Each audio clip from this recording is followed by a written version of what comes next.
At 6:47 local time on April 23, 2025, the USS William P. Lawrence flips on her automatic identification system as she enters the Taiwan Strait. Turning this on here is like walking into a bad neighborhood with your wallet hanging out. You're just asking for trouble. The captain knows that 53 miles away at a Chinese airbase, a radar operator is already picking up the phone. The scramble horn at this Chinese airbase tears through the morning quiet where two J-16 pilots are halfway through their tea. It's Chinese Navy Day, and the Americans have just crashed the party. The pilots are sprinting before the alarm stop, G-suits already on, knowing their twin-engine fighters need precious minutes to warm up from the cold. By the time they reach the tarmac, ground crews have already pulled the safety pins from 4 PL-10 heat seekers and 2 PL-15 radar-guided missiles. Now, here's what is significant about this loadout. These are 2 air-to-air weapons, not anti-ship missiles. But that's exactly the point. The Chinese are about to demonstrate just how close they can get to an American warship. Close enough that if they were carrying YJ-83 anti-ship missiles instead, the Lawrence would already be toast. Inside the Lawrence's Combat Information Center, the spy radar paints the morning traffic. Some American jets here, a China Airlines flight climbing out of Taipei there, the usual fishing boats scattered across the strait. The Aegis combat system ties it all together, creating a single integrated picture shared across every console. It's like having God's view of everything within 250 miles. In about 7 minutes, 2 new contacts will appear on those screens, moving fast and heading directly for them. The geometry of this confrontation is inevitable. The Taiwan Strait narrows to just 130 kilometers at its tightest point, and the Lawrence is threading between territorial limits like she's walking a tightrope. The destroyer's radar can see the Chinese fighters from over 200 miles out, but the rules of engagement are crystal clear. Weapons free only in self-defense. By 6:52 a.m., both J-16s are airborne and climbing through 10,000 feet. Each fighter's weapons systems officer runs through abbreviated checklists while the 35,000-pound fighter accelerates. Hydraulics green, navigation aligned, weapons hot. The Type 1475 ASA radar boots up in seconds. Its 1,760 transmit-receive modules working in perfect synchronization. Here's what makes this radar so dangerous. Unlike older systems that broadcast in all directions like a lighthouse, the Type 1475 can focus its energy like a laser beam. It can paint the American destroyer while staying nearly invisible in other directions. American pilots call it the Ghost.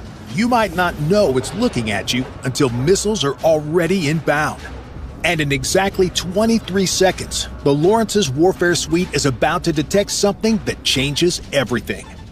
Speaking of having the right systems when threats appear out of nowhere, that's exactly what makes today's video sponsor, War Thunder, the most comprehensive vehicle combat game ever made.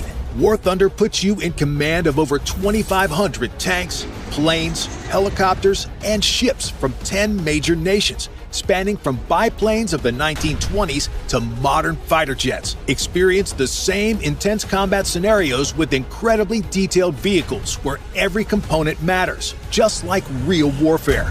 Choose between 3 game modes: arcade for fast action, realistic for the perfect middle ground, or simulator for the ultimate challenge. The game features one of the most sophisticated damage models in gaming, with the X-ray feature allowing you to see exactly what your shells damaged, how you destroyed a vehicle, or what's damaged on yours. And the best part, you can play War Thunder for free on PC, PlayStation, Xbox, or mobile. Check out War Thunder using my links below. PC and console players can get a massive bonus pack with exclusive vehicle decorator Eagle of Valor, 100,000 Silver Lions, and 7 days of premium account. Now, back to what the Lawrence detected. On board the Lawrence, her SLQ-32 electronic warfare suite catalogs every electromagnetic emission within hundreds of miles. Fishing boat radars, civilian air traffic control, cell phone towers, and now something new. 2 airborne radars operating in the X-band with a pulse repetition frequency that screams military fighter. The system captures each emission, building digital fingerprints while a sailor enables every recording system on board.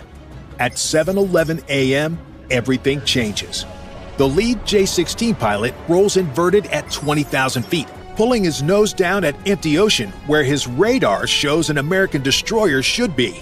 Through his helmet-mounted display, the ship glows like a Christmas tree in the electromagnetic spectrum.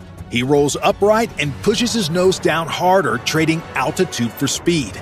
At 500 feet above the waves, he levels off and begins his attack run.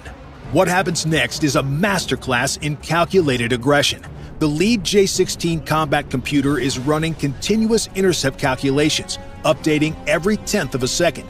If this were actual combat, his PL-15s would engage from 120 miles away, well beyond most of the Lawrence's defensive systems. But today's game requires something far more dangerous, getting close enough to prove you could have taken the shot. The physics of this maneuver are brutal. At 500 feet altitude, the J-16 is flying through the densest air possible while maintaining 450 knots. The twin Saturn engines are gulping 400 pounds of fuel per minute at this setting. One wrong move, one moment of inattention, and he becomes a $70 million lawn dart. His targeting pod, a WMD-7 electro-optical system, locks onto the destroyer's superstructure. The image stabilization is so precise, he can read individual hull numbers despite flying through his own jet wash. The pod feeds data directly to his helmet display. Distance, closure rate, time to minimum separation. Everything calculated to demonstrate maximum threat with minimum international incident. Meanwhile, the Lawrence's defense systems are having an electronic seizure. The spy radar tracks an incoming fighter while simultaneously calculating firing positions for the RIM-162 ESSM missiles in her vertical launch cells. The ship's combat system knows exactly which cell doors to open, which missiles to warm up, which trajectory to guarantee a hit, but the weapons remain cold.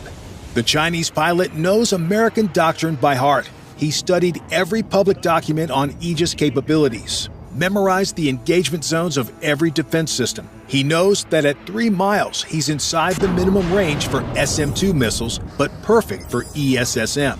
At 1 mile, he's inside even that envelope, leaving only the Sea Whiz as a viable defensive option. It's a game of chicken, being played at Mach 0.7. His wingman maintains a perfect mirror formation 5 miles east, creating what fighter pilots call a bracket. If the destroyer's fire control radar locks onto one fighter, the other has a clear attack angle. It's a tactic perfected during the Cold War, now being demonstrated in real time. The message is clear. We've thought through every scenario, calculated every angle, and you're only alive because we chose not to pull the trigger today. His wingman offsets 5 miles to the east, creating a pincher that forces the destroyer to divide her attention. The wingman's radar in sea search mode picks up the Lawrence from 45 miles out, a 509-foot rectangle of steel moving at 18 knots. His weapons computer automatically calculates engagement parameters, but today, those calculations are academic. They're not here to shoot. They're here to prove they could. If these J-16s were carrying YJ-83 anti-ship missiles, they'd need to close to within 20 to 30 miles for an optimal launch before the missile drops down to sea skimming just off the water. At that range, the crew would have just about 10 seconds to react once the missile popped up in its terminal phase to engage the SM-2s or ESSMs, but that's not today's game. Ground control vectors them in using data from coastal radars. The controller knows American rules of engagement by heart. They won't shoot at harassment, but approaching from behind generates a better intelligence video. In CIC, watchstanders see their screens populate with new warnings. The J-16's radar has switched from search to track while scan mode, painting them with focused energy every 2 seconds. The Chinese KG-800 jamming pods are warming up, ready to flood multiple radar bands with electronic noise. These pods can selectively target the exact frequencies used by the destroyer's fire control radars, potentially blinding them at the critical moment. 20 miles out, the lead pilot spots a gray smudge on the horizon. He clicks his radar to stand by to minimize warning time and switches to electro-optical tracking. The targeting pod zooms to maximum magnification, showing the destroyer in perfect detail despite morning haze. He can count the radar panels, identify every weapon mount, and see sailors moving on the deck. At 5 miles, the Lawrence's Sea Whiz automatically acquires the incoming fighters. This R2-D2-looking system is the ship's last line of defense, a 20mm Gatling gun that fires 4,500 rounds per minute. The radar tracks the J-16s precisely, but the weapon remains in standby mode. One button push would unleash a wall of tungsten that would shred anything flying through it.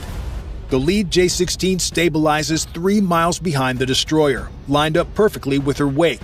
Through this heads-up display, the American warship fills his vision. He pushes both throttles forward, afterburners igniting with a distinctive roar. At 1 mile, he can see individual sailors on the flight deck. At half a mile, he can read William P. Lawrence painted across the stern.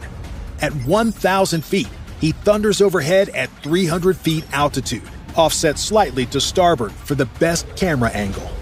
The jet wash from the twin Saturn AL-31F engines hammers the destroyer's superstructure. Sailors grab rails and lean into the artificial hurricane. The ship's anemometer briefly spikes to 95 knots before returning to normal. In CIC, the encounter is logged with professional detachment. Time 07:11 and 34 seconds. Aircraft type J-16. Altitude 300 feet. Lateral separation 50 feet. The Aegis system has already calculated 17 different ways to shoot him down. It's what the system does, constantly computing firing solutions for every track, friend or foe. But this is just the beginning. By 7:23 a.m., a dangerous pattern emerges. The J-16s alternate passes every 2 minutes, one from astern, one from the beam. They maintain 300 to 400 feet altitude, just high enough to claim safety compliance if questioned. Each pass is carefully calibrated, close enough to make headlines, far enough to avoid international incident. The lead fighter demonstrates what intelligence analytics call a capabilities display. He slows to 150 knots, gear up, flaps partially extended, paralleling the destroyer at half a mile. His targeting pod maintains a perfect lock on the bridge while he holds formation. The message is unmistakable, and my sensors can track you the entire time. Those PL-15s under his wings might be air-to-air missiles, but at this range, the demonstration is clear. If he were carrying anti-ship weapons, he'd be well within the launch envelope. The PL-10s on his wingtips can lock onto targets using the pilot's helmet-mounted sight. Wherever he looks, the missile can track. It's designed for enemy fighters, but the capability display makes the threat obvious. The wingman decides he wants to dance with a supersonic pass at 1,000 feet. The sonic boom rolls across the water like thunder, rattling the destroyer but causing no damage. Bridge windows vibrate, coffee cups jump. Sailors flinch but keep working. At 7:38 a.m., a tactical picture escalates dramatically. The ship's radar detects a Type O-52D destroyer ahead. The Hefei, China's most advanced warship, maneuvering to intercept. Simultaneously, 2 fresh J-16s arrive from the mainland with full fuel loads and rested pilots. The new fighters arrive with renewed aggression. The lead pilot begins his run from 10,000 feet, building energy for a high-speed pass. These fresh J-16s carry the same air-to-air loadout, 4 PL-10 heat seekers for close combat, 2 PL-15 radar-guided missiles for beyond visual range engagement. But again, the loadout isn't the message. The proximity is. He levels at just 200 feet, lower than his predecessors, but still technically within acceptable limits. At 500 knots, the destroyer fills the entire heads-up display. At minimum distance, he's just 300 feet overhead and offset 100 feet to starboard. The Hefei closes to 8 miles, her Type 346A radar locked onto the Lawrence. In her vertical launch cells, YJ-18 anti-ship missiles stay cold, but their presence speaks volumes. These missiles can accelerate to Mach 3 in their terminal phase. The Lawrence would have seconds, not minutes, to respond. The second fresh J-16 executes the day's most aggressive maneuver yet, a crossing run at 150 feet altitude, just 500 feet ahead of the destroyer's bow. Through the bridge windows, he fills the entire view, twin afterburners painting orange cones against gray sky. The roar arrives a second later, drowning out conversation and radio calls. The destroyer's commanding officer faces a precisely calculated challenge. Chinese assets surround him in 3 dimensions: fighters above, a destroyer ahead, and submarines presumably below. His rules of engagement remain clear: